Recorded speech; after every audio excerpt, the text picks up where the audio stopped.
Okay,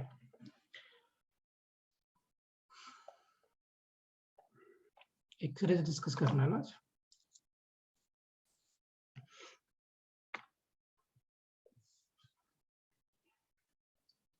okay, X-rays के बारे में बात करते हैं। सिंपल कॉन्सेप्ट है, कुछ खास है नहीं, समझते हैं।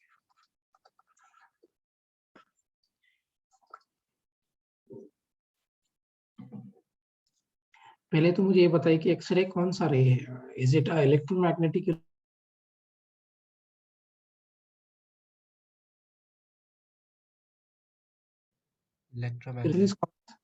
इलेक्ट्रोमैग्नेटिक वेव है या मैकेनिकल वेव है? इलेक्ट्रोमैग्नेटिक। Electromagnetic wave. सो पहला पॉइंट तो यही है कि it is electromagnetic wave.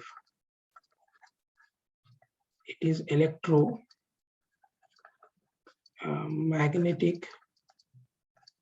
Wave. X rays जो होता है वो एक इलेक्ट्रोमैग्नेटिक वेव है ना। अब मुझे एक बात बताओ कि इलेक्ट्रोमैग्नेटिक वेव्स बनता कैसे है? What is the reason behind the formation of electromagnetic wave?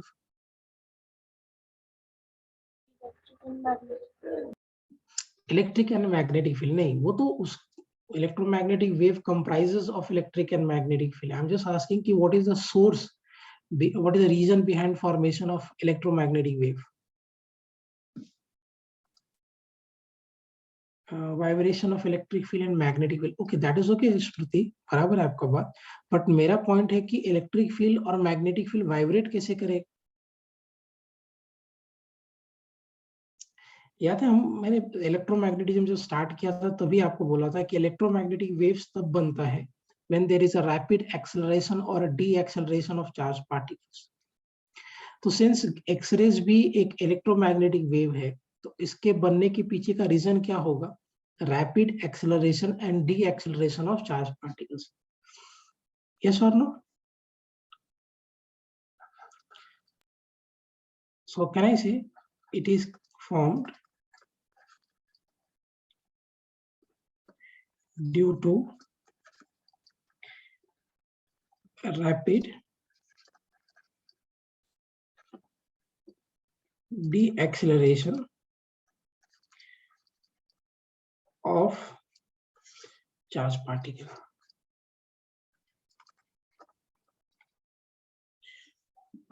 Electromagnetic series आपको याद है? क्या सीरीज होता है? याद है? Gamma ray, X ray, ultraviolet, visible light,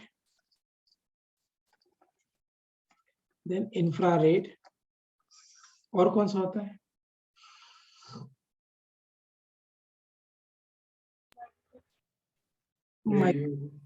microwave. हाँ, और आखिरी में क्या होता है? Radio waves. Radio waves. So ये आपका इलेक्ट्रोमैग्नेटिक सीरीज है, right?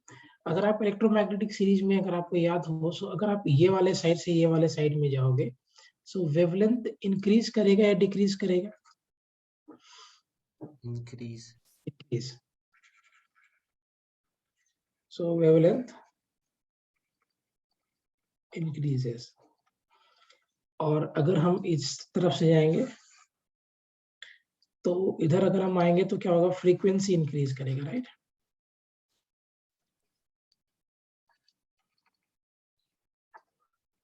Increase. So if I go from here to here, from this side to that side, obviously wavelength will increase. और अगर हम उल्टा जाते तो क्या इंक्रीज करेगा? फ्रीक्वेंसी। आप मुझे बताओ कि ये जो गामा रे है, सॉरी एक्स रे है, is it a high frequency wave कि low frequency wave? High. So X-ray is a high frequency, low wavelength wave. So we can say X-ray is high frequency wave.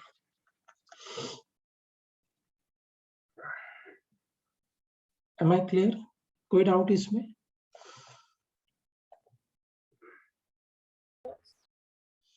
Okay. Anything? कोई doubt इसमें? समझ में आया सबको point ये? Yes. Okay, अब देखिए अब कैसे क्या करेंगे? ठीक, अब एक्सरेज बनता कैसे है, एक्सरे कितने टाइप का होता है ना। सो बेसिकली हम एक्सरेज को दो कैटेगरी में क्लासिफाई करते हैं. The one is called continuous x ray.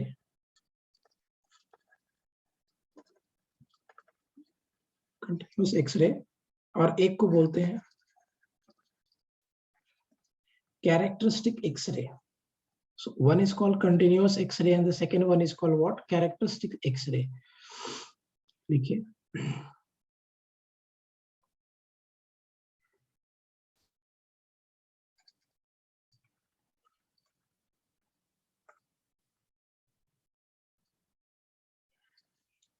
characteristic X-ray.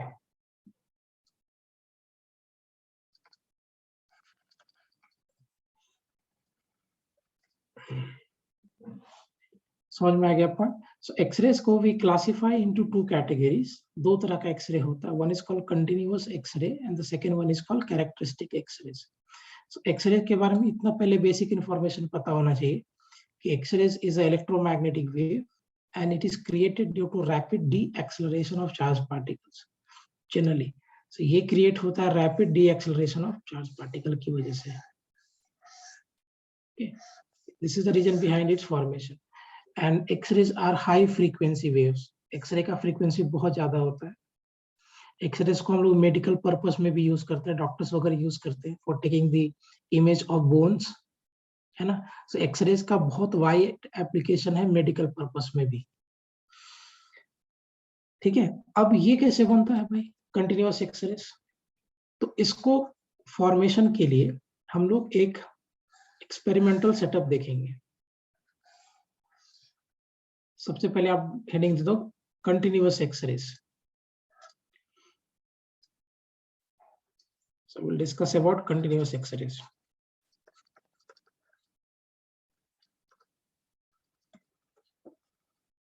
Continuous X-rays. एक ट्यूब होता है इस वे में. So we have a tube here. और इसके अंदर एक फिलामेंट होगा कैथोड और एक एनोड प्लेट होगा. So we have a cathode plate and then we have an anode plate here. Screen is lagging. Screen lag हो रहा है क्या? Yes, sir. Okay. One second. Network problem है मेरे एंड पे.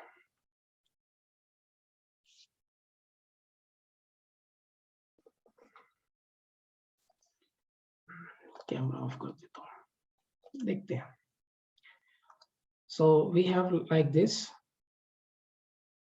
ऐसा एक ट्यूब है ना. इस ट्यूब को बोलते हैं हम लोग Coolidge's tube. So this is a tube like structure.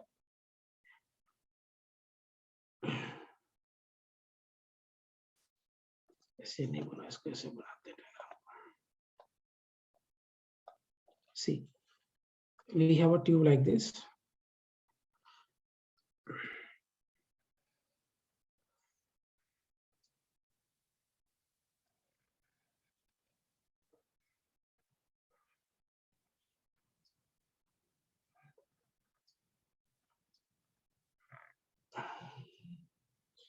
यहाँ पे एक प्लेट है, कैथोड प्लेट होता है. ठीक है. So we have a plate here, cathode plate. और एक्चुअली हाई रेजिस्टेंस फिलामेंट लगा होता है यहाँ पे. So here we have high resistance filament.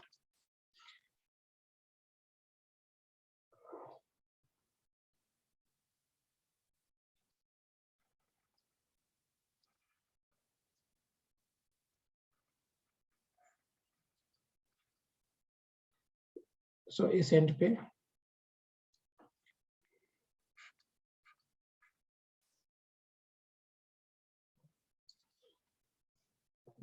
then we have another terminal here. यहाँ पे एक और प्लेट होता है, पॉजिटिव प्लेट. और इसको भी हम लोग कनेक्ट कर लेते हैं बैटरी के साथ में.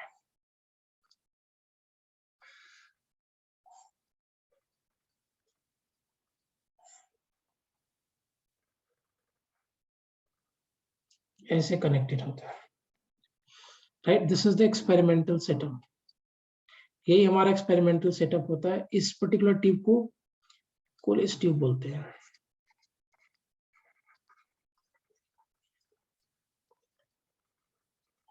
अभी ठीक है स्क्रीन? अभी भी लैग हो रहा है?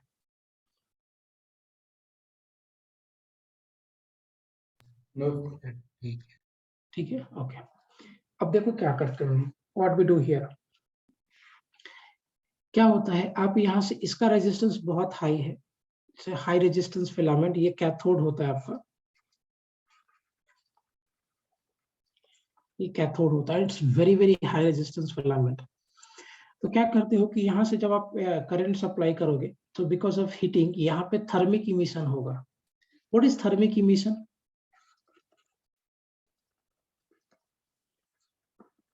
थर्मिक इमिशन का मतलब क्या है? Emission in the electrons due to heating, right?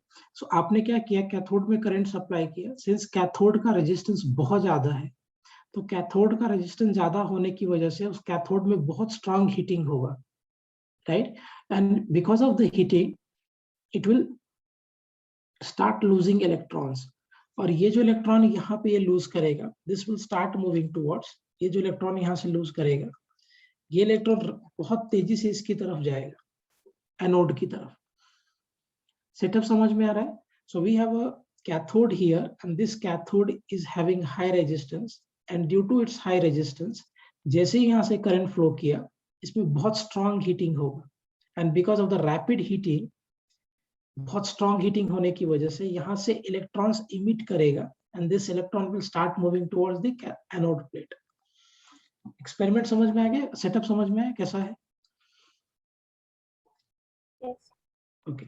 अब जब इलेक्ट्रॉन यहाँ से निकलेगा बेटा, इधर की तरफ जाएगा, तो इस इलेक्ट्रॉन के पास कितना एनर्जी होगा? जब ये इलेक्ट्रॉन यहाँ से इधर मूव करके जाएगा, what will be the energy of the electron? So energy in electron,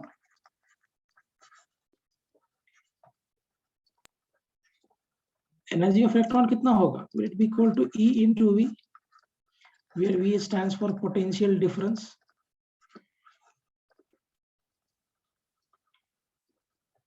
ठीक है, समझिए क्या कहानी है। यहाँ से आपने करंट सप्लाई किया, and this filament is having very high resistance, बहुत बड़ा रेजिस्टेंस है इसके पास। अब रेजिस्टेंस ज्यादा होने की वजह से इस फिलामेंट में हीटिंग हो रहा है, इस फिलामेंट में हीटिंग हो रहा है, and because of that heating it starts releasing electrons, और इलेक्ट्रॉन यहाँ से मूव करके इसके पास पहुंचेगा। तो जब ये इलेक्ट्रॉन यहाँ से मूव करके इसके पास पहुंच रहा है, then what is the energy that electron is having? E into V, where V stands for the potential difference that is being applied across cathode and anode. हाँ या ना? Yes. अब क्या होगा? अब जैसे ही ये इलेक्ट्रॉन एनोड के पास पहुंचा, let's have the atom of anode, anode का कोई एक एटम बना लेते हैं, इसके पास यहाँ पे न्यूक्लियस है, इसके अराउंड ऐसे है, करेक्ट? अब जैसे ये आया आपके पास, ये एनोड वाला एटम है, इसके पास पहुंचा, दिस विल हैव इलेक्ट्रॉन्स,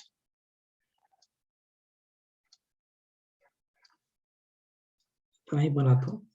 अब जैसे इसके पास पहुंचेगा इलेक्ट्रॉन, हाई एनर्जी इलेक्ट्रॉन जैसे इसके पास पहुंचा, अब क्या होगा बेटा? जैसे इलेक्ट्रॉन इसके पास पहुंचेगा, अब क्या होगा? What will happen here? क्या इलेक्ट्रॉन्स जो न्यूक्लियस के नजदीक में था, will this electron start bending its path? क्या ये अपने पाथ को बेंड करेगा?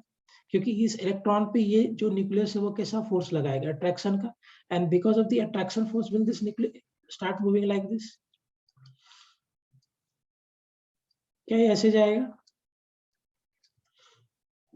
Yes. ओके। Yes. और आप देखो, जो दूर वाला इलेक्ट्रॉन होगा वो थोड़ा कम बेंड करेगा, जो दूर वाला इलेक्ट्रॉन होगा वो और थोड़ा कम बेंड करेगा, और दूर वाला होगा वो और थोड़ा कम बेंड करेगा। क्या कुछ इलेक्ट्रॉन रिपल्सन भी जनरेट करेगा? ये वाला इलेक्ट्रॉन भी तो उसको रिपल्सन देगा ना। अब मुझे एक बात बताइए, जैसे ही ये चार्ज पार्टिकल हाई एनर्जी के साथ आया यहाँ पे, और ये ऐसा बेंड हो गया, मतलब क्या ये अभी एक्सेलरेटेड मोशन में हो गया?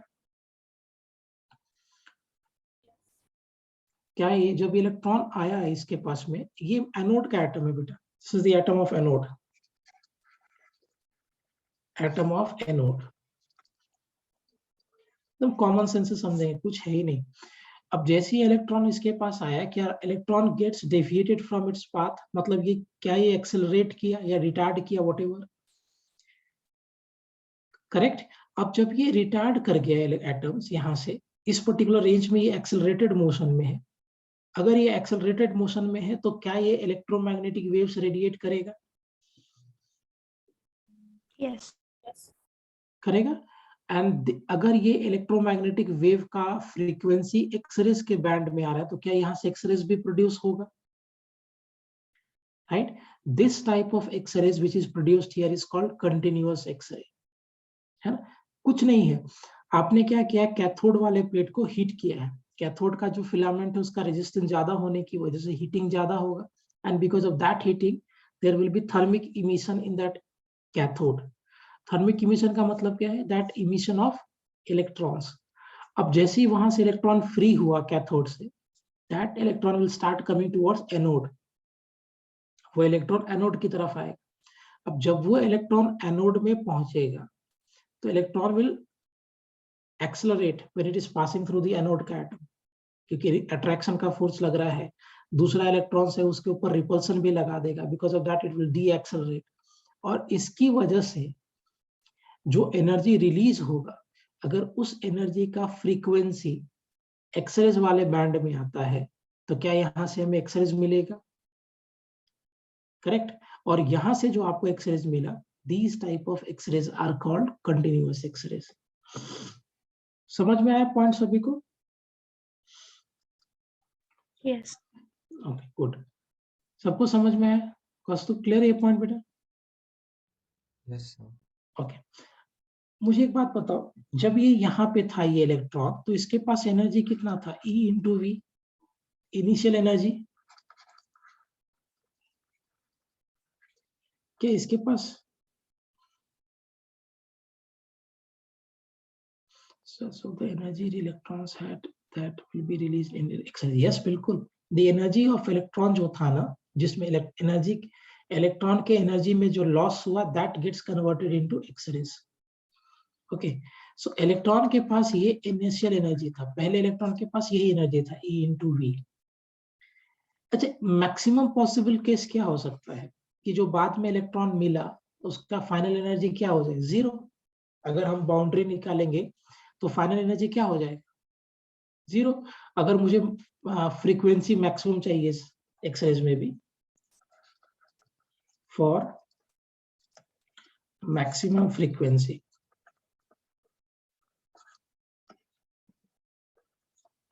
For maximum frequencies, final energy क्या हो जाएगा?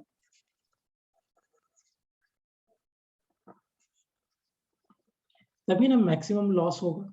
जब लॉस मैक्सिमम होगा, इसका मतलब जो इमिटेड इलेक्ट्रोमैग्नेटिक वेव होगा उसका एनर्जी भी मैक्सिमम होगा, और अगर एनर्जी मैक्सिमम होगा विच मींस कि का फ्रीक्वेंसी भी मैक्सिमम होगा, राइट। मुझे बता, क्या हर इलेक्ट्रॉन का फाइनल एनर्जी जीरो हो जाएगा कि कुछ ही इलेक्ट्रॉन का फाइनल जीरो होगा? कुछ electron. कुछ ही इलेक्ट्रॉन का जीरो होगा। तो क्या आपको एक्सरेज में पूरा फ्रीक्वेंसी का एक बैंड मिलेगा कि सिंगल फ्रीक्वेंसी मिलेगा in case of continuous X-rays? Band. Band मिलेगा, करेक्ट। सो अगर मुझे मैक्सिमम फ्रीक्वेंसी चाहिए, so for maximum frequency the final energy of electron should be equal to zero, तभी आपको होगा इमिशन। सो इनिशियल एनर्जी आपके पास था E इंटू वी, फाइनल आपके पास जीरो हो गया, सो लॉस इन एनर्जी कितना हो गया? Energy initial minus energy final, this delta E stands for loss in energy. और ये डेल्टा E कितना हो गया बेटा?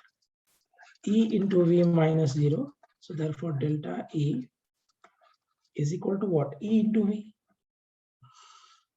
Charge into potential difference is the loss in energy. बराबर। और यही लॉस इन एनर्जी आपके इलेक्ट्रोमैग्नेटिक वेव के में कन्वर्ट हो जाएगा, which means H into frequency maximum is equal to E into V. और कह सकते हैं H into lambda minimum, क्योंकि फ्रीक्वेंसी अगर मैक्सिमम होगा तो वेवलेंथ मिनिमम होगा, E into V.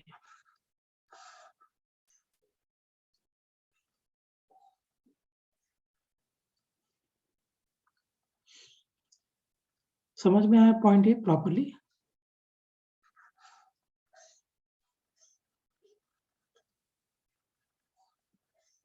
Yes.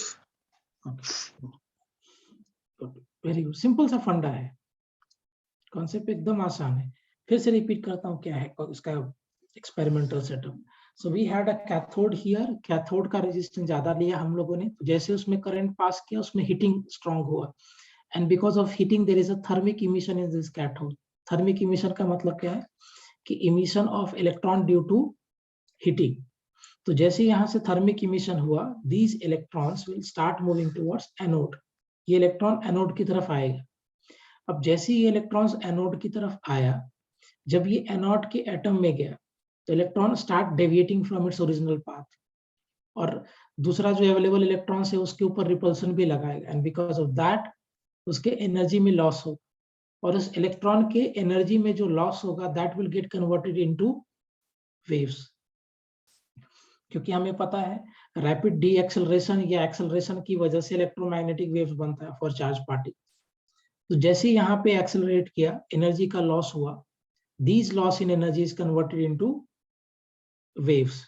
और अगर जो वेव्स बना है, अगर उसका फ्रीक्वेंसी इलेक्ट्रोमैग्नेटिक वेव वाले फ्रीक्वेंसी के, एक्सरेज वाले फ्रीक्वेंसी के पैच में आता है, then will get X-rays from here. और अगर मुझे मैक्सिमम फ्रीक्वेंसी चाहिए, so for that final energy will be equal to 0, so h into maximum frequency is equal to E into V. Am I clear, everyone? Yes. Good.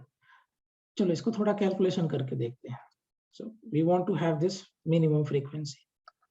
So lambda minimum hc by E into V. Correct? h का value क्या होता है?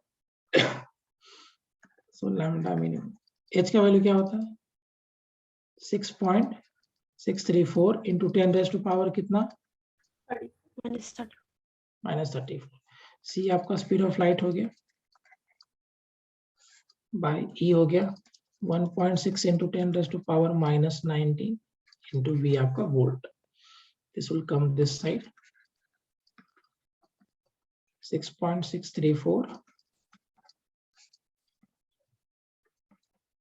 -34 plus 8 plus 19. So हम इसको calculate करें. For this case 6.634 into 3 divided by 1.6, 12.438. Actually 12.375 बोलते हैं हम लोग. हाँ, is 12.438. Actually 12400 भी इसको लिखते हैं by v 10 raised to power -34. So 8 plus 19 is what? 27. 8 plus 19 plus 8 is 27. So 34 minus of 27. This is 7 here. Correct?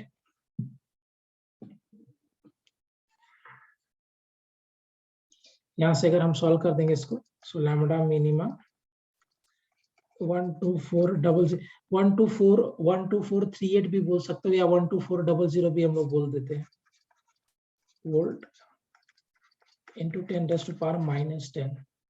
So this means कि lambda जो आपका मिनिमम आएगा in एंगस्ट्रॉम is 12400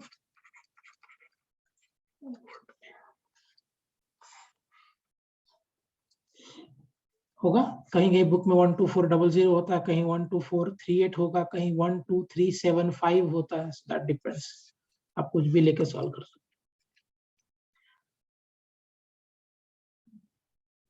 समझ में आ गया कंटिन्यूअस एक्सरेज? Yes. ओके. अच्छा, अगर आप वोल्टेज को बढ़ाओगे यानी पोटेंशियल डिफरेंस को बढ़ाओगे तो वेवलेंथ इंक्रीज करेगा कि डिक्रीज करेगा? डिक्रीज करेगा. डिक्रीज करेगा ना वेवलेंथ? Yes. ओके, ठीक है, लिख लीजिए, फिर आगे बात करते हैं.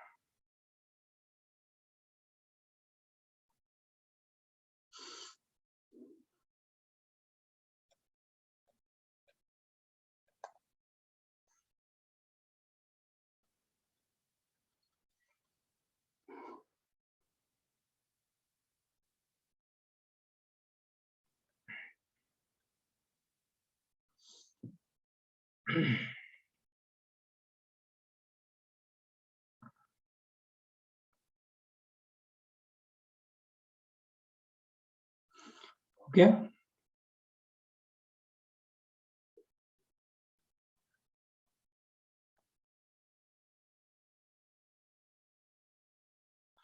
Yes.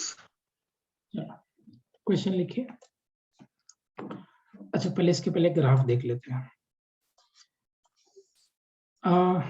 वेवलेंथ के बारे में बात करेंगे और फ्रीक्वेंसी के बारे में बात करेंगे। So if I trace the graph of continuous X-ray sky, so graph plot करेंगे।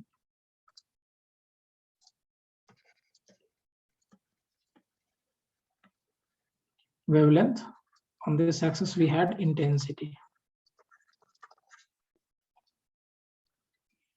कैसा ग्राफ होगा? What will be the graph of wavelength versus intensity? कैसा ग्राफ होगा? वेवलेंथ और इंटेंसिटी का ग्राफ कैसे होगा? मुझे एक बात बताओ, क्या एक मिनिमम वेवलेंथ होगा जहां से आपको एक्सरेज मिलना चालू होगा? सो मिनिमम वेवलेंथ का मतलब क्या हो गया? Maximum frequency. So maximum frequency पे आपको इंटेंसिटी कम होगा कि बहुत ज्यादा होगा? ज्यादा क्यों? एनर्जी। नहीं, वो बराबर है। मिनिमम वेवलेंथ पे एनर्जी ज्यादा है, but intensity I am saying, not energy पूछ रहा हूं मैं। एनर्जी तो ज्यादा होगा ही क्योंकि फ्रीक्वेंसी मैक्सिमम है। नंबर ऑफ इलेक्ट्रॉन्स पे डिपेंड। देखिए, ऐसा कुछ ग्राफ होगा इसका। ये आपको एक मिनिमम वेवलेंथ होगा जहां से आपको इलेक्ट्रोमैग्नेटिक, जहां से आपको एक्सरेज मिलना चालू होगा, क्योंकि एक्सरेज का एक पर्टिकुलर बैंड होता है, राइट? बीच में एक ऐसा वेवलेंथ आपको मिलेगा for which the intensity will be maximum, क्योंकि ज्यादा यहीं से होता है। अब देखो, अगर आप मैक्सिमम फ्रीक्वेंसी वाला बात करोगे तो मैक्सिमम फ्रीक्वेंसी तो बहुत, जो न्यूक्लियस के नजदीक वाला एटम है वहीं पे ज्यादा हो रहा है, लेकिन जैसे जैसे वो दूर जाता जाएगा उसका इंटेंसिटी, एनर्जी तो ड्रॉप करेगा ना, बट नंबर ऑफ इलेक्ट्रॉन्स जिसके पास वो एनर्जी का बैंड है वो तो ज्यादा है, क्योंकि ज्यादातर एटम तो बाहर से ही पास करेंगे, राइट? सो ये आपका एक मिनिमम वेवलेंथ हुआ जहां से आपको एक्सरेज मिलना चालू होगा। एक पर्टिकुलर बैंड के लिए आपको एक्सरेज का इंटेंसिटी मैक्सिमम मिलेगा, फिर it will start decreasing at higher wavelength, right? ये जो आपका मिनिमम वेवलेंथ होता है, this is called threshold wavelength.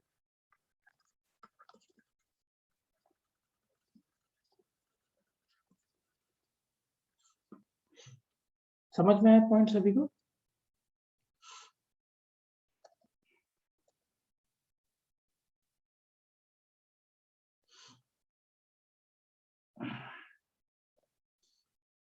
Yes.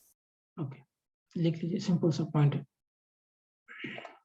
होता क्या है समझिए, जो मिनिमम वेवलेंथ यानी मैक्सिमम फ्रीक्वेंसी का इलेक्ट्रॉन होगा वो तो बहुत कम होगा नंबर में, तो intensity is total energy by per unit time per unit area.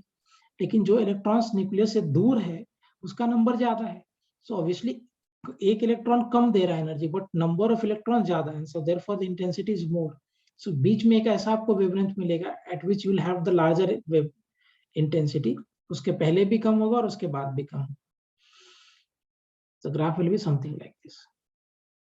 Am I clear? कौस्तुभ समझा ये पॉइंट?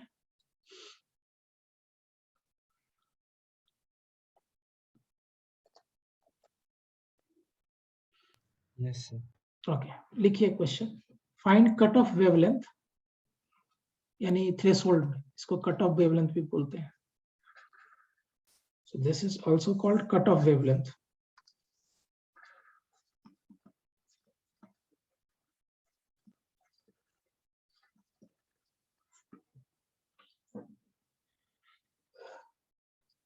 क्वेश्चन लिखिए, find cut off wavelength of continuous x rays, find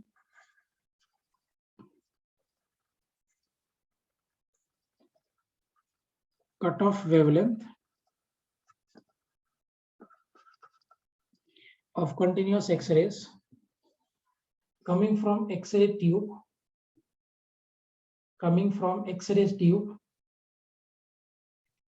operating at 40 kilovolt, operating at 40 kilovolt. So, आप इसकी जगह पे 12400 भी ले सकते हो या 12375 भी ले सकते हो, whatever suits you. So, कहीं बुक में ऐसा भी लिखा रहता है एंगस्ट्रॉम 12375.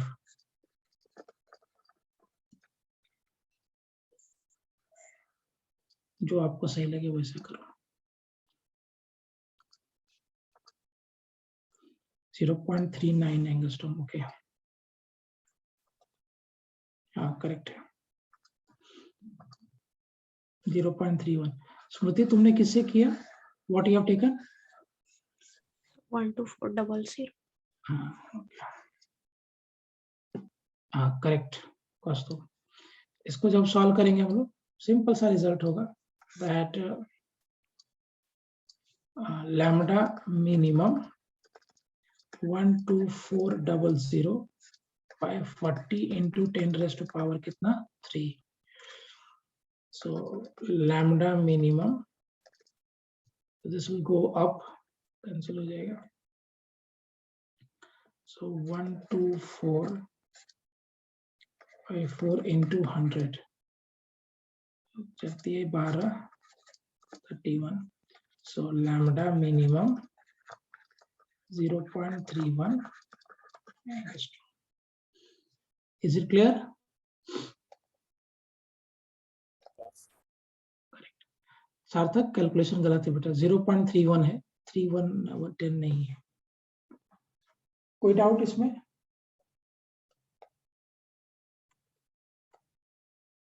नहीं सर. Okay,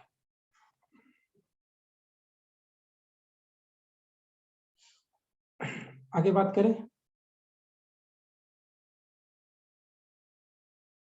yes. देखिए क्वेश्चन JEE एडवांस 2007 का क्वेश्चन है. I am taking from the book only. Electron with de Broglie wavelength lambda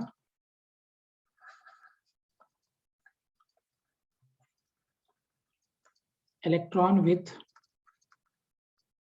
de Broglie wavelength lambda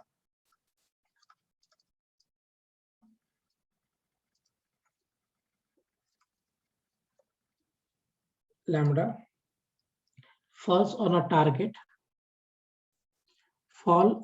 target in X-ray tube. Fall on the target in X-ray tube. The cutoff wavelength of emitted X-ray is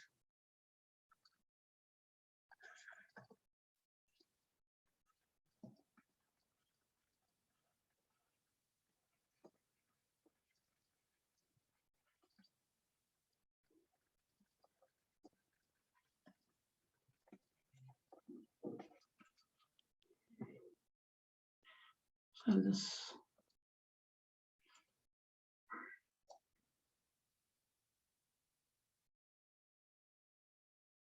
share with you the options also. These are the options. JEE 2007 का question है.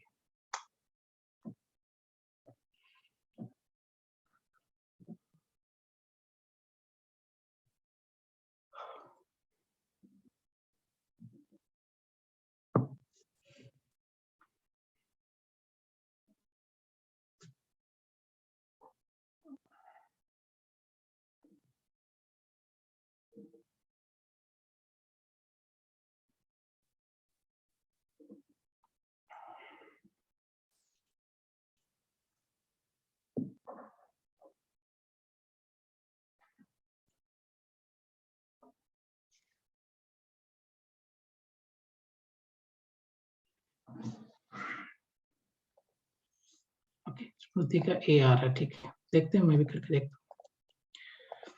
तो जो ये आपका electron आया, इस electron के पास energy कितना होगा? Will it be equal to hc by lambda? Yes. अच्छा, अब कैसे करें आगे? hc by lambda is the energy of that electron. So answers मुझे h के टर्म में चाहिए, c p t के टर्म में चाहिए, लैम्डा के टर्म में चाहिए. अच्छा, अब ये जो एनर्जी है वो गया किधर?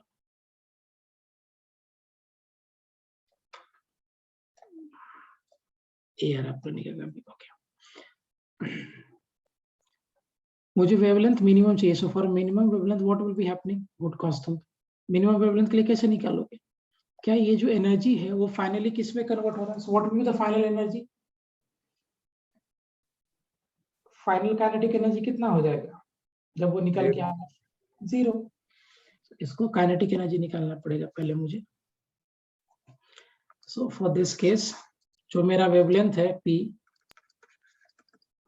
मास के टर्म में लेकर आना है. So kinetic energy initially p square by 2 है, h square by 2m2 lambda square. ये मेरा इनिशियल काइनेटिक एनर्जी है. Initial kinetic energy. सिंस मुझे कट ऑफ निकालना है, इसका मतलब final kinetic energy will be equal to what? 0. जो लॉस इन काइनेटिक एनर्जी होगा, this will be h square by 2 into lambda square is equal to what? hc by lambda minimum h square by 2m into lambda square. एक h से h cancel हो गया. So lambda minimum lambda square by h, which is कौन सा option है? Option number A. Am I clear?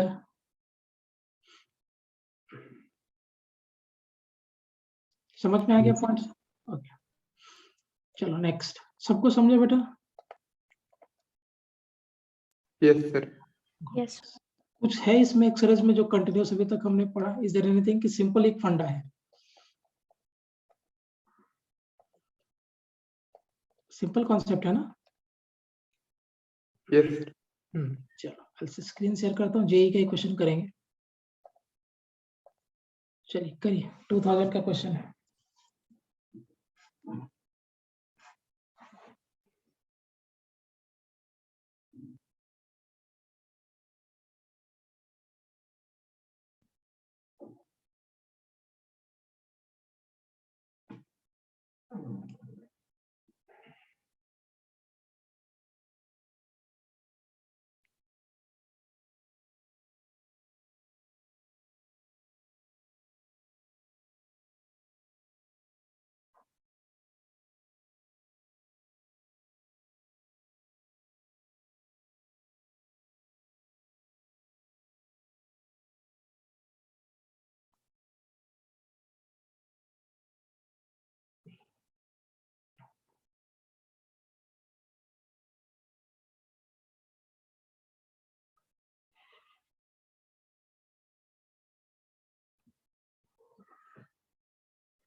चलो करें इसको डील. देखिए क्वेश्चन में क्या कह रहा है. Just go back to the question.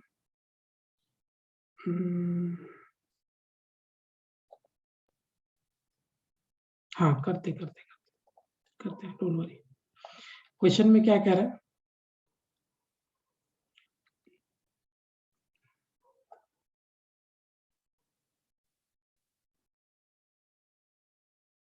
आपसे क्या पूछ रहा है, कंटिन्यूअस एक्सरेज के बारे में पूछ रहा है, the minimum wavelength, continuous X-rays with all wavelengths, characteristic X-rays भी है, और continuous X-ray spectrum with minimum wavelength this much, and characteristic X-ray of the tungsten. Okay, so question कर electron with energy 80 kilo electron volt, 80 kilo electron volt are incident on the tungsten target of X-ray. So electron का energy दिया 80 kilo electron volt. ये क्या है, energy of electron. अभी characteristic हमने पढ़ा नहीं, तो सिर्फ continuous पे रहेंगे, characteristic थोड़ी देर में कराता हूँ. So ऐसा हो गया. So continuous X-rays पहले कितना फॉर्म करेगा? So 80 किलो इलेक्ट्रॉन वोल्ट है, so it will be energy अगर हम लिखें, so 80 into 10 raised to power 3 electron volt. ठीक है, और यही जो आपका एनर्जी है E is equal to what? hc by lambda into minimum. Correct? ये होगा ना hc by lambda into lambda minimum. Yes, sir. Okay, अब देखिए ये एनर्जी इलेक्ट्रॉन वोल्ट में, इसको अगर हम जूल्स में कन्वर्ट करेंगे तो कितना एनर्जी होगा? क्या रहने दो, इलेक्ट्रॉन वोल्ट में जूल में कन्वर्ट करोगे तो कितना हो जाएगा? Divided by charge of electron. Divided by charge of electron की Multiply.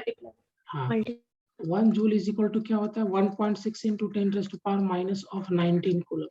So, अगर हम इसको जूल में, सॉरी 19 जूल, so अगर हम इसको मल्टी एनर्जी को करेंगे तो कितना आ जाएगा? So can I write here that energy is equal to, क्यों मिटाया उसको, लैम्डा मिनिमम, कंटिन्यूस है तो फाइनल एनर्जी चाहिए 0 आपको, क्योंकि आप कट ऑफ वेवलेंथ निकाल रहे हो. So will it be equal to 80 into 10 raised to power 3 into E is equal to hc by lambda. So lambda minimum कितना हो जाएगा? hc by E into 80 into 10 raised to power 3. Will it be like this? होगा ऐसा? अब देखो hc by E का value आपके पास already available था. So lambda minimum is 12400 by 80 into 10 raised to power 3. So which means that lambda minimum 124 by 8 into 100, 62, 32, 31, sorry 31 by 2. So 31 by 2 अगर हम करेंगे 15 point something आ जाएगा. So 31 divided by 2, 1 point lambda minimum 15.5 by 100 in angstrom. Approximately this is equal to 0.155 angstrom. ये तो था, ठीक है. ये तो कंटिन्यूअस एक्सरेज के लिए किया हम लोगों ने, इस पे कैरेक्टरिस्टिक भी बनेगा, बट फिलहाल हम कंटिन्यूअस एक्सरे पे फोकस करेंगे. ये होगा ना आंसर?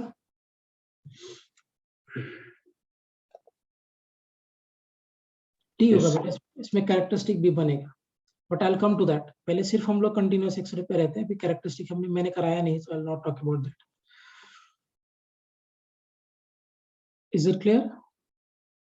Yes. ओके, अब बात करें कैरेक्टरिस्टिक एक्सरेज पे भी. समझ में आ गया कंटिन्यूअस एक्सरेज का कॉन्सेप्ट और कैसे इस पे न्यूमेरिकल पूछता है?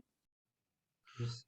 ओके, अब सोचो, चलो कैरेक्टरिस्टिक एक्सरे पे बात करते हैं. Yes Sarthak, D will be the answer. Characteristic x ray,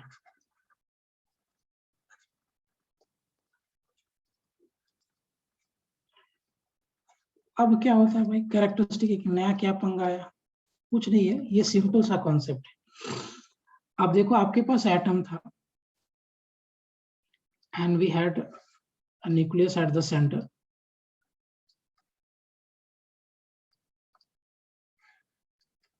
से हमारे पास न्यूक्लियस था, एटम थे इस वे में, राइट। यहाँ पे इलेक्ट्रॉन्स था,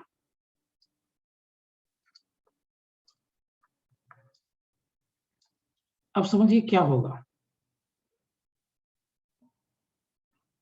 हाँ ठीक है, स्मृति, I'll share the screen recording। अब देखो क्या होगा।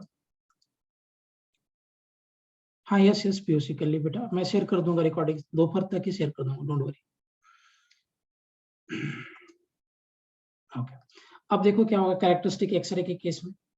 देखो यहां से इलेक्ट्रॉन आया ऐसे, अब खुद सोचो, एक पॉसिबिलिटी ये भी है क्या बेटा कि इलेक्ट्रॉन यहाँ पे आके इस वाले इलेक्ट्रॉन को हिट कर दे, क्या ये भी एक पॉसिबिलिटी बन सकता है क्या?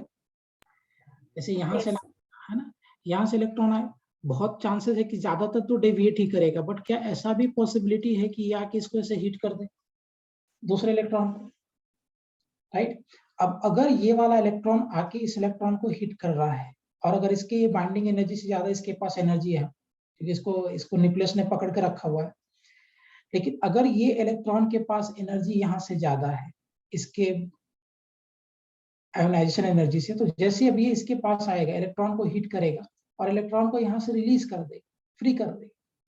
अब जैसे ही लोअर सेल का इलेक्ट्रॉन फ्री हुआ, तो क्या अपर सेल से इलेक्ट्रॉन जंप करेगा इसके ऊपर टू फिल दैट स्पेस?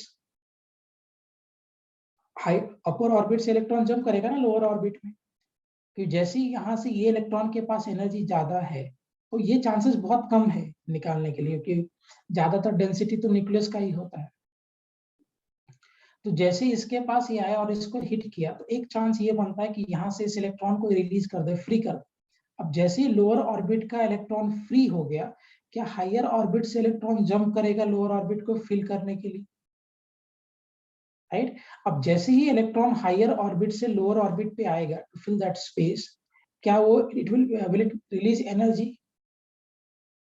क्या वो एनर्जी रिलीज करेगा? जैसे आपने Lyman series, Balmer series, Pascal series पढ़ा था, एग्जैक्टली सेम चीज है। तो जैसे इलेक्ट्रॉन यहाँ से फ्री हो गया, हायर ऑर्बिट से electron will come down to fill that space, और जब इलेक्ट्रॉन हायर ऑर्बिट से लोअर ऑर्बिट में आएगा, इट विल रिलीज एनर्जी। और जो इसने एनर्जी को रिलीज किया, if that energy is in the band of X-rays, तो will be get x ray from here, और जो यहाँ से हमें एक्सरे मिलेगा, that will be called characteristic X-rays.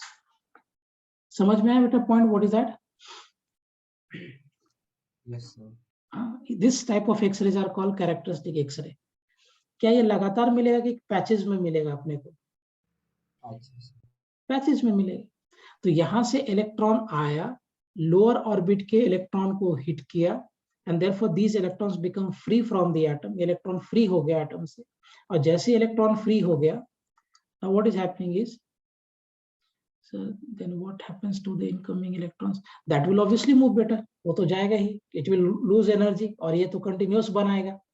तो जो इलेक्ट्रॉन यहाँ पे आया, after heating of course it will lose some amount of energy, और ये एनर्जी लूज करने की वजह से डी एक्सेलरेट किया, because of that it will make what, continuous X-rays.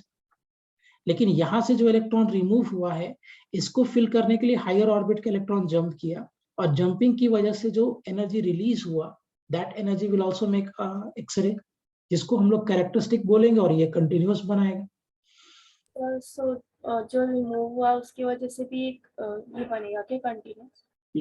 If the energy release होने के बाद अगर उसके पास जो एनर्जी रिलीज किया उसने, अगर वो एक्सरे वाले बैंड में आता तो ऑफ कोर्स बनाएगा, करेक्ट। एक्सरेज बनाने के लिए क्या होना चाहिए कि जो एनर्जी रिलीज होगा that should be in that range of X-rays. तो अगर वो कर रहा है तो बिल्कुल बनाएगा, नहीं अगर उसके बैंड में तो नहीं बना पाएगा। Is it clear?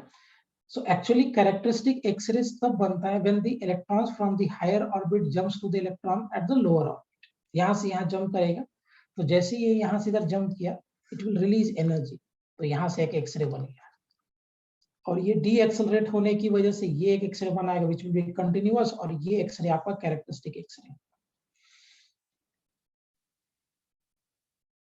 Am I clear?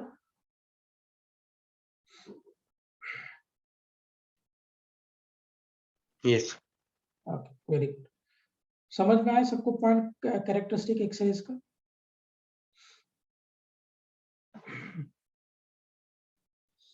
Yes.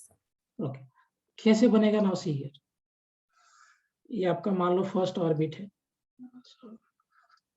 Let's say we have this as first orbit, K series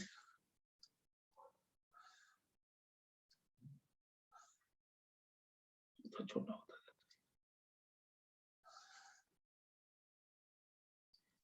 चलिए बोलिए K फर्स्ट ऑर्बिट में जो आपको पहला ऑर्बिट यानी K सेल है, K में क्या क्या पॉसिबिलिटीज है? ये हो गया K L M N, इतना ही रख दो। बताइए K में कहां से इलेक्ट्रॉन आ सकता है? क्या सेकेंड ऑर्बिट से आ सकता है? Yes, sir. सो K में जब आएगा तो यहां से, और इलेक्ट्रॉन जब आएगा तो एक यहां से रिलीज करेगा और यहां से आ सकता है और यहां से आ सकता है।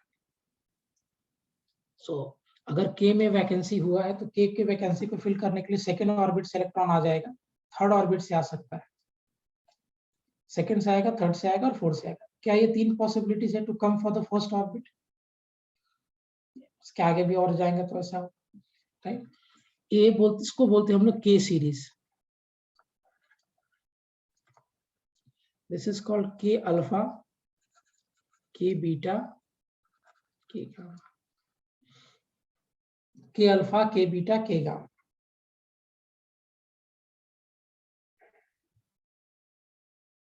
इस रोके ऐसे ही होगा ना, K alpha, K beta, K gamma. Yes. Yes. Good. अच्छा, सेम वे में क्या L वाले सीरीज पे भी आएगा जम करके?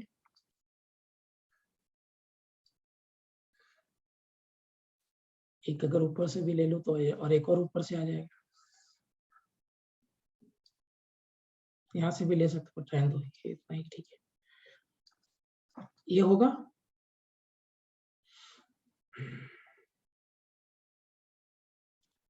करेक्ट। इसको क्या बोलेंगे हम लोग? This will be called L series.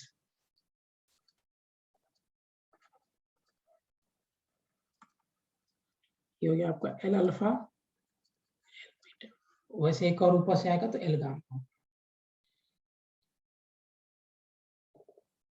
बराबर ना? ये किसके लिए डील कर रहे हैं हम लोग? We are dealing this for a continuous characteristic X rays. अब क्या होगा, इसमें अगर जंपिंग देखोगे तो यहाँ से होगा, एक और प्लॉट कर ही लो क्या।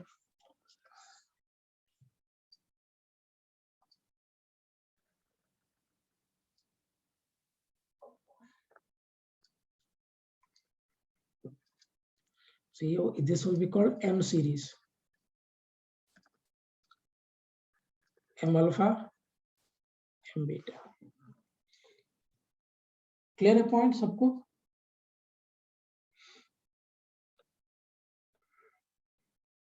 Yes, sir. Yes. लिखिए फिर आगे बात करते हैं।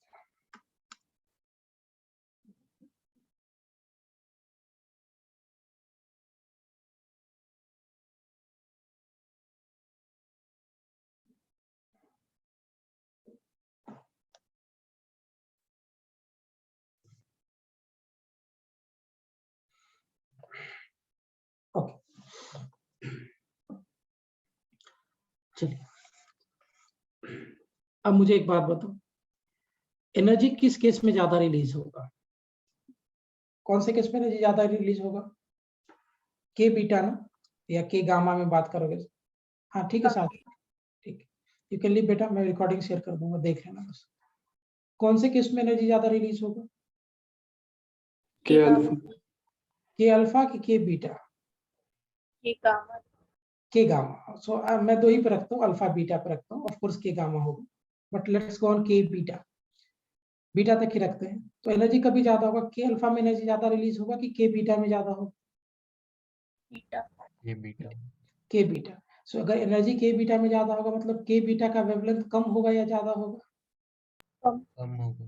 कम होगा। सो कैसे पॉसिबिलिटी, अगर हम इसका ग्राफ में रिप्रेजेंट करें कैरेक्टरिस्टिक एक्सरेज का, तो कैसा ग्राफ बनेगा? यार सब कुछ सेम था एक्सरेज में, कुछ भी नया नहीं कर रहे। हाँ, एक थोड़ा सा मोस्टली लॉ समझना पड़ेगा आपको।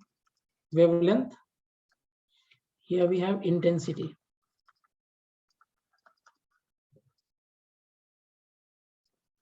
कैसा ग्राफ होगा? ये हमारा कंटिन्यूअस एक्सरेज का ग्राफ था।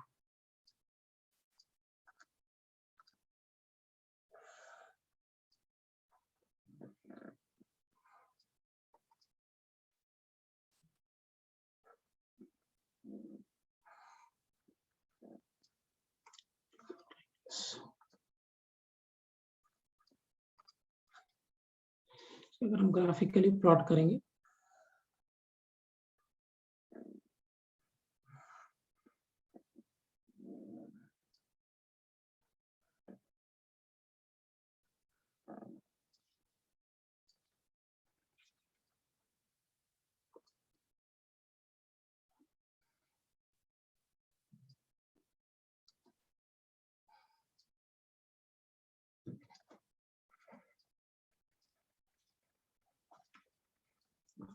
so this will be my k alpha, k beta, l alpha, इसे एक और बना दूंगा तो l गामा भी हो जाएगा। एंड सो तो देखिए इसके पैच में आपको समझ में आ रहा है सब कुछ कि पूरा रेंज में कंटिन्यूअस एक्सरेज चल रहा था।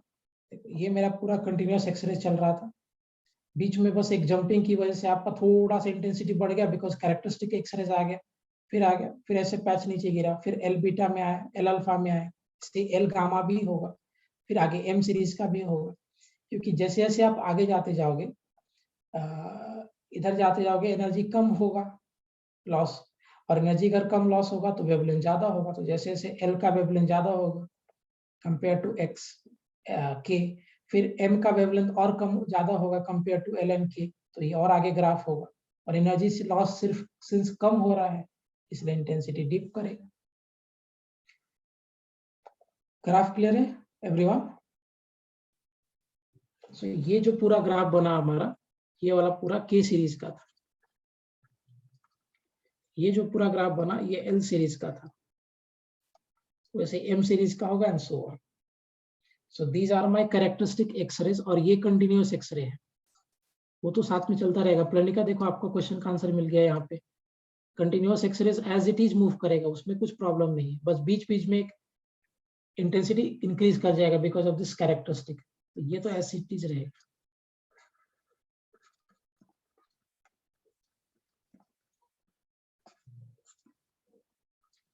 Getting the point? यस बाकी सबको समझ में है? गौरव क्लियर है? Kanat, Siddhi? Yes sir. Yes sir. Narayani आपको क्लियर है बेटा यहाँ तक पॉइंट? ओके सर हाँ बोलो। सर वो के अल्फा और के बीटा के बीच में वो जो गैप है वो क्या डिनोट करेगा? वो कंटिन्यूअस एक्सरेज आपका। So continuous as it is move हो रहा है और बीच बीच में एक पैच की तरह पे आपका कैरेक्टरिस्टिक आ जाएगा। तो कंटिन्यूअस एज इट इज रहेगा, वो कहाँ से आने वाला है, बट बीच बीच में आपका एक कैरेक्टरिस्टिक आता जाएगा। हाँ ओके। बट जो पीक्स आ रहे हैं कैरेक्टरिस्टिक्स के वो लाइक बहुत थिन होंगे ना? हाँ बहुत थिन होंगे, बिल्कुल थिन होंगे, क्योंकि वो एक नैरो एक दो एनर्जी का पैच ही, एक दो इलेक्ट्रॉन्स के जंप की वजह से एकदम शार्प होगा ऐसा। तो ग्राफ में मुझसे नहीं दिखा है but it will be a very sharp edge, एकदम ऐसे जाएगा, सटाक से नीचे आ जाएगा। फिर ऐसे होता है ना, वो पल्स देखते हो ना, वो फिल्म वगैरह में दिखाता है hospital yes sir. Same way में।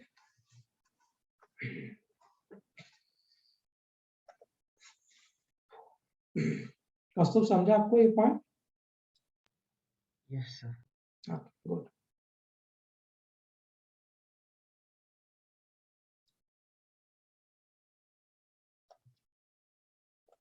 चलिए अब चलते उस क्वेश्चन पे, यही था कैरेक्टरिस्टिक एक्सरे, बकवास।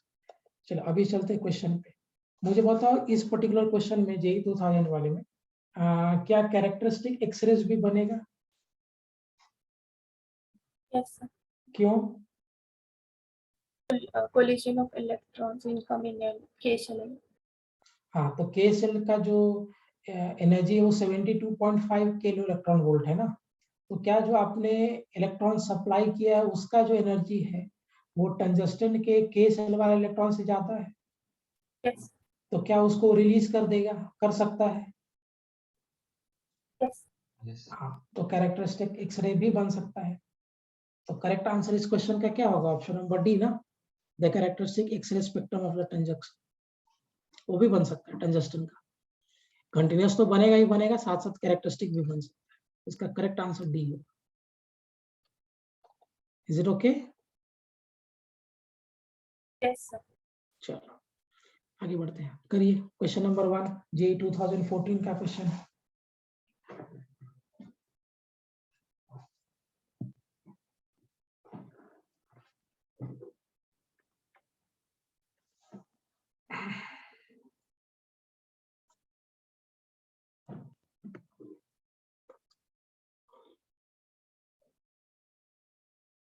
तो इसी में क्वेश्चन नंबर 2 पे डाउट था। अच्छा आता हूँ 2 पे, पहले 1 कर लेते फिर 2 पे।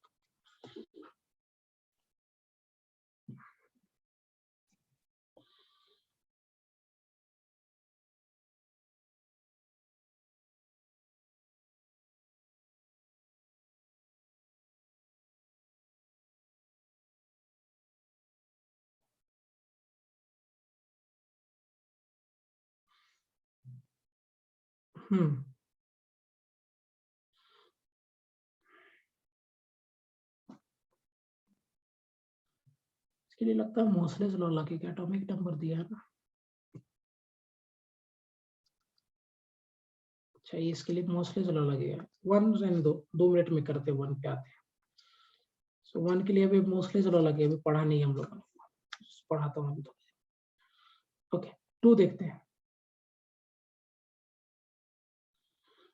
Which of the following statement is wrong in the context of X-ray generated from the X-ray tube? Okay. Wavelength of characteristic X-rays decreases when the atomic number of the target increases. ये भी मोसलेस law लगेगा। 2 minute hold करो, मोसलेस law पे just आता हूँ अभी। ठीक है, 2 मिनट पढ़ ही लेते, फिर एक साथ ही करेंगे क्वेश्चंस। मोसलेस लॉ लगेगा दोनों के लिए।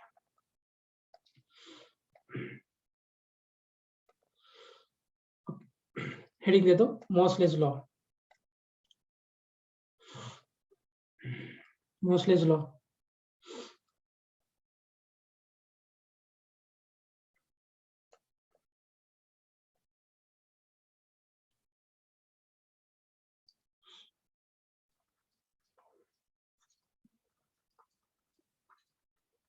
मोसलेस लॉ क्या कहता है, किसी को पता है क्या?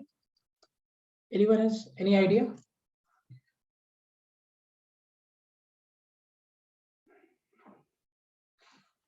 कौस्तुभ, मोसलेस लॉ क्या कहता है?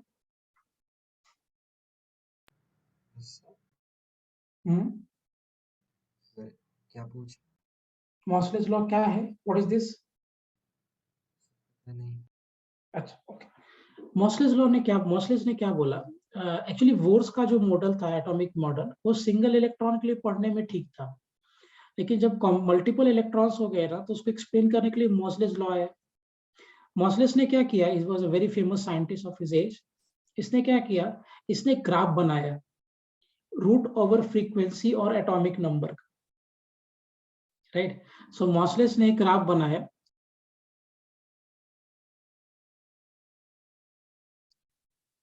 Yes yes yes yes correct Pranika. Moseley's ने ग्राफ बनाया फ्रीक्वेंसी के साथ और एटॉमिक नंबर के साथ, और इसने बहुत सारे एटम्स को पढ़ने के बाद एक ग्राफ बनाया। और लॉ है, लॉ का मतलब this has come on the basis of experiment.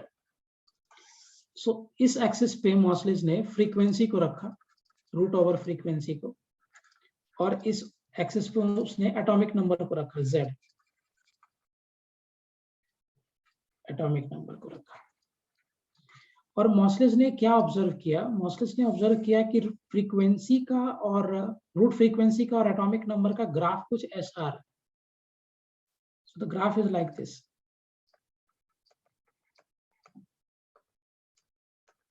Graph ऐसा है, स्ट्रेट लाइन ग्राफ बन रहा है। और ये बहुत चौंकाने वाला बात था कि मोसलेस का जो ऑब्जर्वेशन था, Moseley's observe that the graph of frequency, root of frequency and atomic number was a straight line. लेकिन ये ग्राफ ओरिजिन से पास नहीं कर रहा था, थोड़ा आगे से पास कर रहा था, करेक्ट। अब ये आगे से क्यों पास कर रहा था?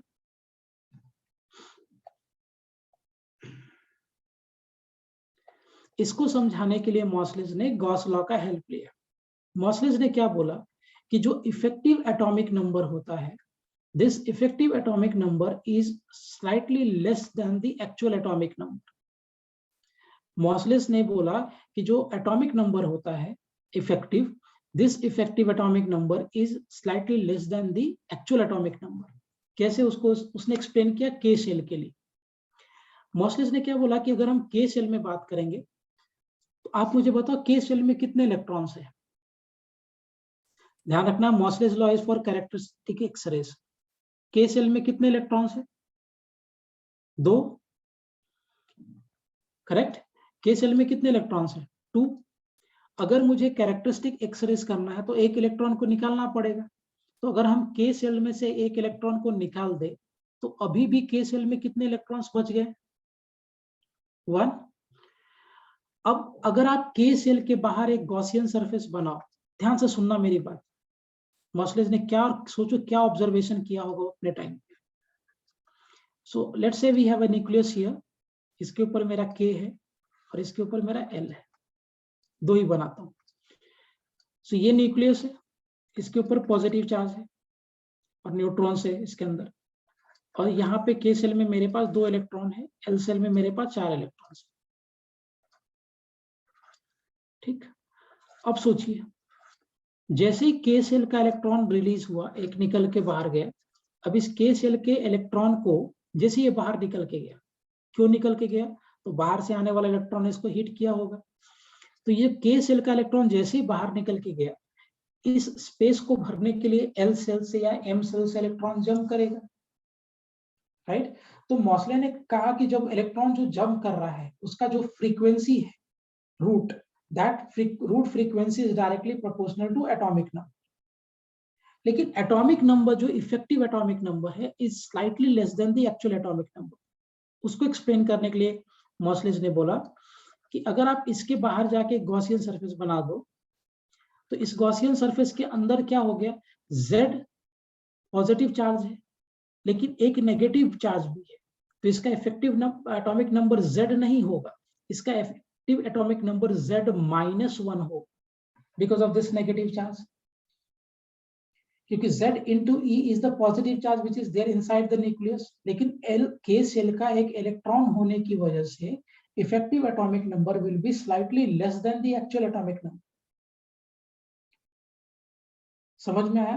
क्योंकि जैसे ही आप K सेल के बाहर एक गॉसियन सरफेस बना दोगे, इस गॉसियन सरफेस के अंदर क्या है, Z पॉजिटिव चार्ज है which was the actual atomic number, और एक नेगेटिव चार्ज है, तो actually effective atomic number will B because of this positive charge and this negative charge, इसकी वजह से होगा, है ना। तो अगर हम के सेल के लिए बात करेंगे तो के सेल के लिए effective atomic number will be equal to Z-1। वैसे ही एम सेल के लिए भी कर सकते हैं, एल सेल के लिए भी कर सकते हैं। Am I clear बेटा? समझ गया पॉइंट सबको? Yes. Okay. So, सर, हाँ बोलो सर लेकिन वो एटॉमिक नंबर के लिए हम सिर्फ number of protons he consider करते हैं। मैं एटॉमिक नंबर चेंज नहीं कर रहा हूँ गौरव, मैंने बोला effective atomic number, I am not saying atomic number. तो कैरेक्टरिस्टिक एक्स-रेज में हम लोग इफेक्टिव एटॉमिक नंबर के बारे में बात करेंगे।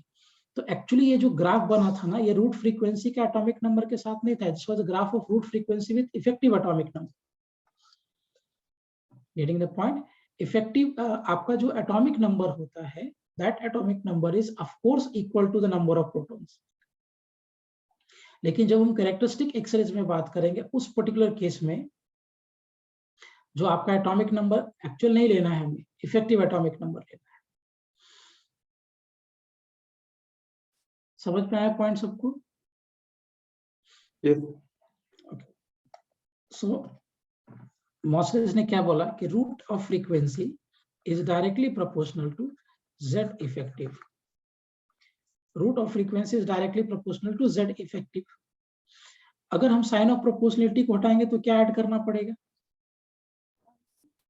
कांस्टेंट, सो क्या बोला, root of frequency is equal to constant A into Z effective.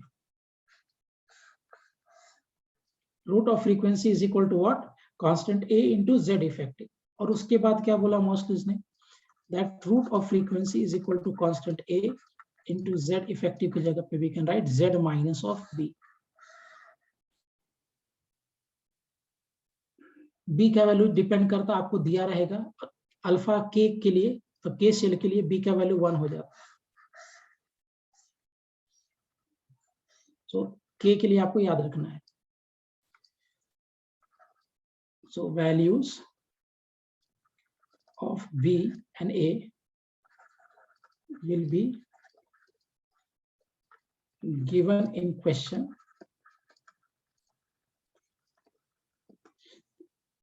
but K shell के लिए याद रखना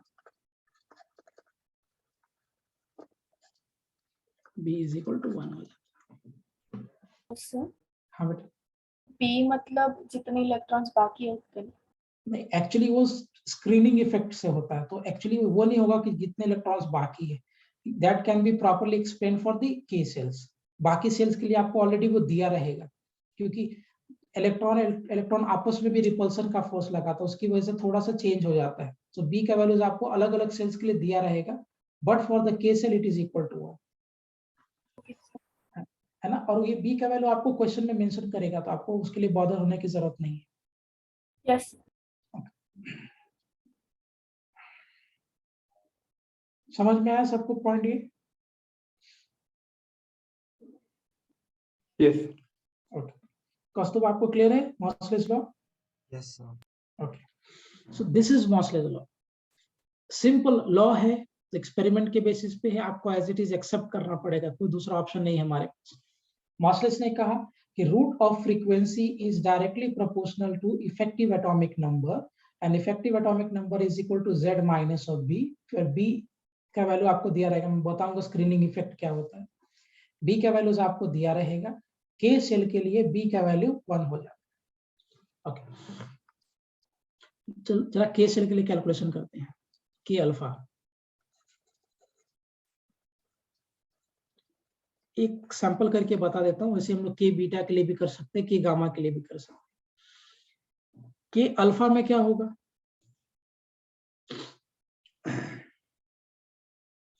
एनर्जी रिलीज कितना होगा? सेकेंड सेल से फर्स्ट सेल। सेकेंड सेल से फर्स्ट सेल, करेक्ट। क्या होता है फॉर्मूला एनर्जी रिलीज का?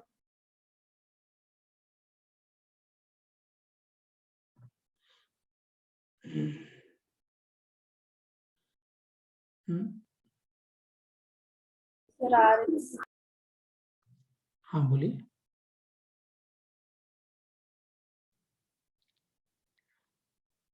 वो कितना? 1, हाँ, तो 1/m square minus 1/m square into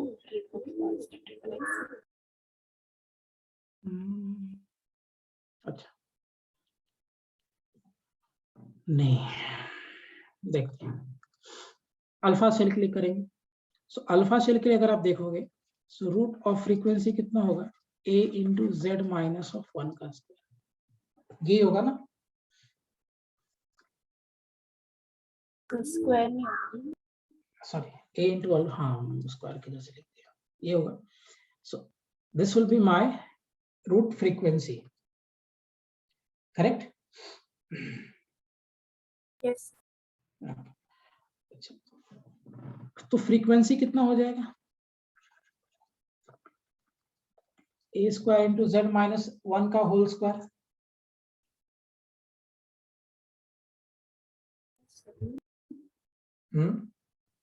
yes. Okay, अब ये आपको फ्रीक्वेंसी मिल गया, अब इसके बाद कैसे डील करें? Energy is equal to energy, बोलो बोलो क्या, energy is equal to what? H nu, मतलब एच इनटू फ्रीक्वेंसी। करेक्ट। तो फिर वही तो चेंजिंग एनर्जी है, एच न्यू। अच्छा, तो ए का वैल्यू कैसे कैलकुलेट करोगे?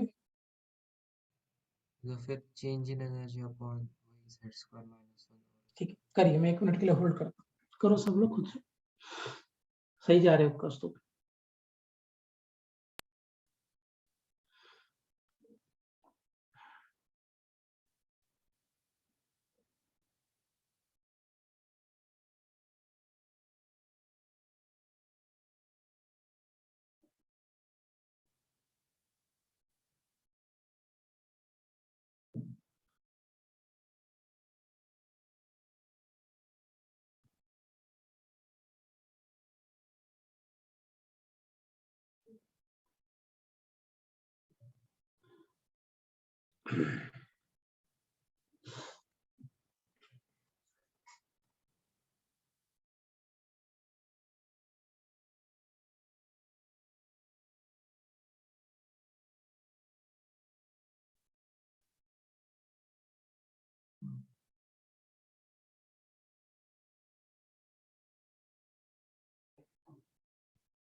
करें डिस्कस इसको,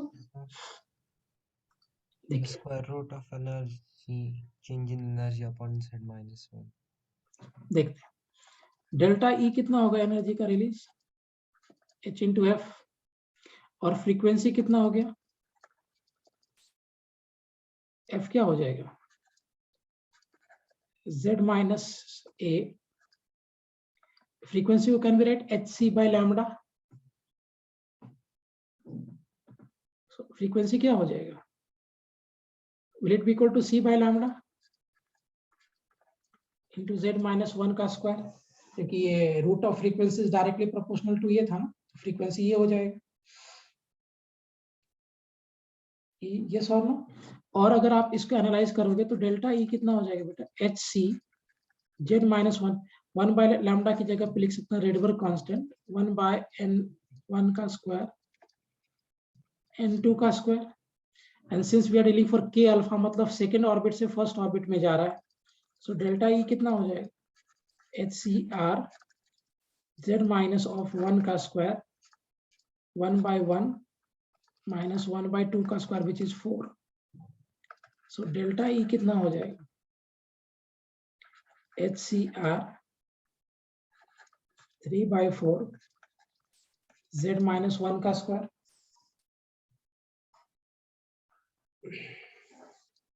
क्लियर।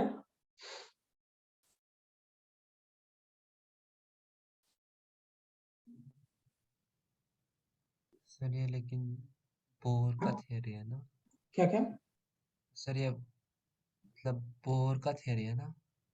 हाँ फोर्स का थ्योरी है, बट फोर्स का ये तो डी ब्रॉगली का है कि एनर्जी रिलीज हो रहा है ना। यस सर, लेकिन हाँ मतलब वो बोर का थियरी सिर्फ हाइड्रोजन और हाइड्रोजन लाइक स्पीसीज के लिए होता है ना। करेक्ट करेक्ट करेक्ट, क्योंकि वहां पे अब जेड होता है ना एटॉमिक नंबर, क्या यहाँ पे मैंने जेड लिया है कि जेड इफेक्टिव लिया है, yes sir, But Z effective. हाँ 1 by lambda वाला फॉर्मूला, अच्छा 1 बाय लैम्डा वाला, वो यही से लिखा है बेटा इसको। एनर्जी का क्या फॉर्मूला होता है, what is the formula for energy, 13.6, क्या फॉर्मूला होता है एनर्जी का, I guess 13.6 into 1 upon n square minus 1 upon n2 square. नहीं वो छोड़ दो, 13.6 बाय एन स्क्वायर होता है, Yes.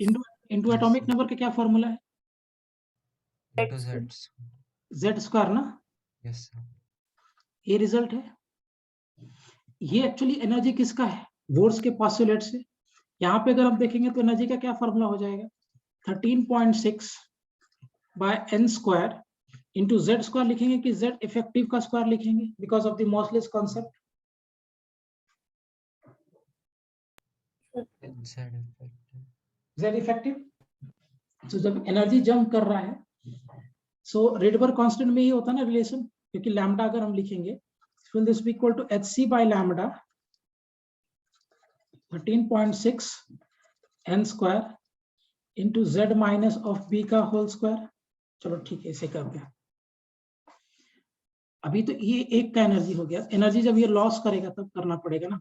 सो डेल्टा ई कितना होगा, 13.6 इंटू z माइनस बी का होल स्क्वायर इंटू 1/n1 का स्क्वायर माइनस 1/n2 का स्क्वायर।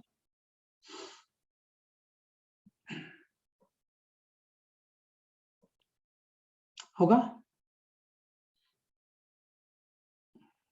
स्क्रीन लैग कर रहा है। स्क्रीन लैग हो रहा है क्या? एक मिनट मैं इसको बंद करता हूँ। Will it be like this? Yes. Okay. अब एनर्जी को क्या लिख सकते हैं हम लोग? What we can write about energy? बोलिए, एनर्जी को क्या लिख सकते हैं? आप देखो, सिग्मा लैम्बडा। हाँ, 1 सेकेंड। डेल्टा ई क्या हो गया? hc by lambda 13.6 z minus B का स्क्वायर, करेक्ट? अगर आपको याद हो, सो 1 बाय लैम्बडा जो आपका था 13.6 बाय hc, यही आपका रेडबर्ग कांस्टेंट के बराबर है ना? Yes. कुछ याद है रिलेशन? यही पूरा टर्म रेडबर्ग कांस्टेंट के बराबर था ना? सो 1 बाय लैम्बडा का वैल्यू कितना हो जाएगा? Will it be equal to r into 30, ये तो r हो गया पूरा आपका term, into what? z minus B का स्क्वायर। होगा ये रिलेशन?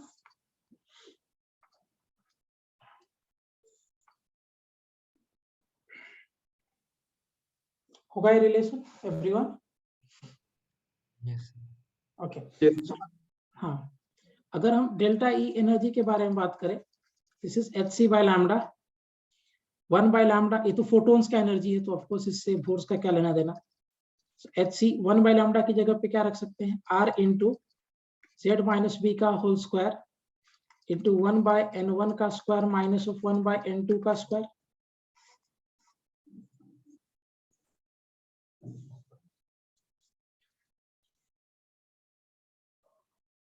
होगा? Yes Okay, now see, so delta E H, अगर हम अल्फा के लिए बात करते हैं,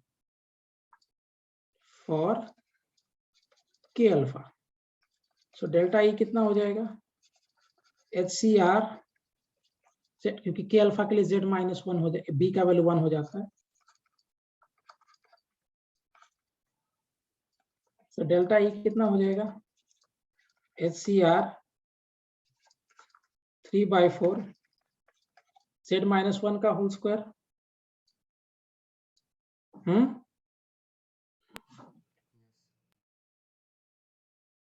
करेक्ट? और क्या लिख सकते हैं हम लोग? H into frequency 3HCR/4 into Z minus 1 का होल स्क्वायर।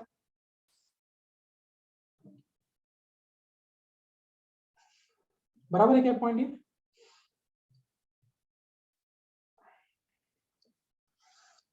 Yes.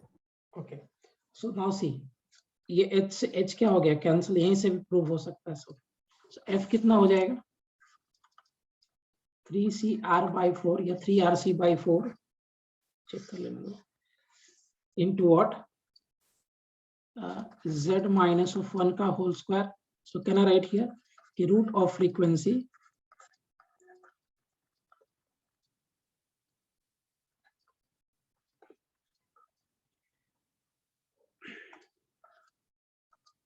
होगा ऐसा?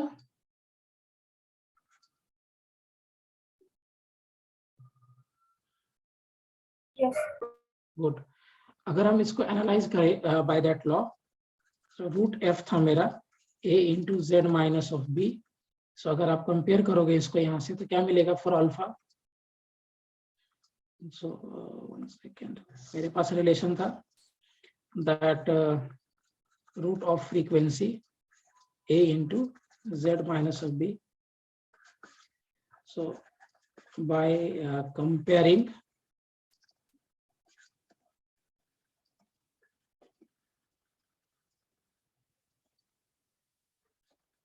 फॉर के अल्फा, ए का वैल्यू क्या होगा?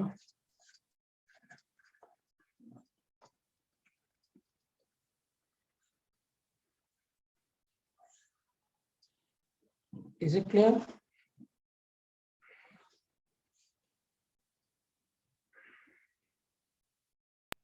Yes. Yes, sir. गुड, अभी समझा कौस्तुभ जो यहाँ पे कंफ्यूज हो रहे थे? अभी क्लियर है प्रॉपर डेरिवेशंस? Yes. ओके, बस यहाँ पे ये वोर्स का पॉस्टुलेट था, अभी वोर्स के लिए थोड़ी बात करेंगे। तो मॉस्लेस ने जेड इफेक्टिव बोल दिया, which is Z minus of B, so 1 by H C by lambda करके 1 by लैम्डा का वैल्यू निकाल दिया, which is my Rydberg constant.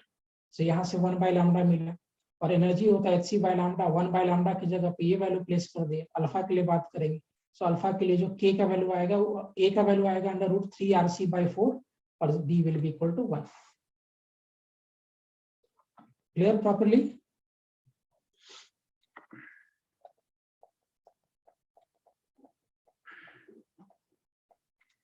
Clear है properly everyone? Yes. Yes. Good, ठीक है, ठीक है। रिवाइज करना, this is all about x-rays. Revise करना, अगले टाइम पे इसके क्वेश्चंस करेंगे हम लोग उसी का, जो प्लनिका आपने बोला ना, the same introductory exercise.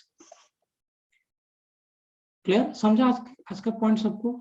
X-rays का कैरेक्टरिस्टिक एक्सरेज, कंटिन्यूअस एक्सरेज इन मॉसलेस लॉ। इसमें थोड़ा और मुझे बताना, screening effect, that will do tomorrow. समझ में आया properly? Yes, sir. Will wind up better. Thank you, sir.